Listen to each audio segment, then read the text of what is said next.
കുന്നുകയറി വരുന്ന ഈ ശബ്ദത്തെ എനിക്ക് അത്ര വേഗം ഒന്നും മറക്കാൻ പറ്റില്ല. അപ്പം തന്നെ ഓടും മീൻ വാങ്ങാനായിട്ട്. മീൻ വാങ്ങുന്നതിനേക്കാൾ അതിനകത്തിട്ടിരിക്കുന്ന ഐസ് വാങ്ങാനാണ് എനിക്കിഷ്ടം. അത് കയ്യിലേക്ക് കിട്ടുമ്പോഴുള്ള സന്തോഷം അതെങ്ങനെ പറയണം എന്നെനിക്കറിയത്തില്ല. ഈ ഐസ് മെൽറ്റായി കഴിഞ്ഞാലോ വല്ലാത്തൊരു നാറ്റമായിരിക്കും. എന്നാൽ ഇതോർത്ത് വാങ്ങാതിരിക്കുമോ? അതുമില്ല. എൻ്റെയൊക്കെ കുട്ടിക്കാലത്ത് 5 രൂപയ്ക്കും 10 രൂപയ്ക്കും ഒക്കെ മീനൊക്കെ കിട്ടിയിട്ടുണ്ട്. ചിലപ്പോഴൊക്കെ പപ്പ ഞങ്ങളുടെ വീടിനടുത്തുള്ള പുഴയിൽ നിന്ന് മീനൊക്കെ പിടിച്ചുകൊണ്ട് വരാറുമുണ്ട്.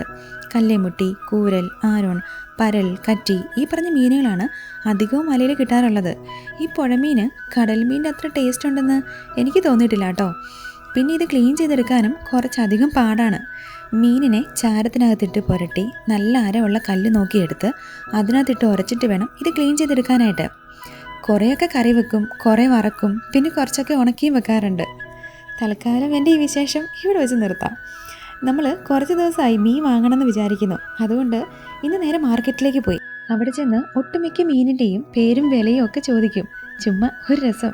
കിച്ചുവിന് ഈ മീനെ തൊടാൻ ഒത്തിരി ഇഷ്ടമാണ്. തൊടല്ലേ, മണക്കും എന്നൊക്കെ പറഞ്ഞാലും അവനതൊന്നും കേൾക്കത്തില്ല. അങ്ങനെ കുറച്ച് നേരത്തെ തിരച്ചിലിനൊടുവിൽ ഞങ്ങൾ വറ്റയും അയിലയും വാങ്ങാൻ അങ്ങ് തീരുമാനിച്ചു. അങ്ങനെ അതൊക്കെ വാങ്ങി ഇനി നേരെ റൂമിലേക്ക്. അത്യാവശ്യം നല്ല വിശപ്പുണ്ട്.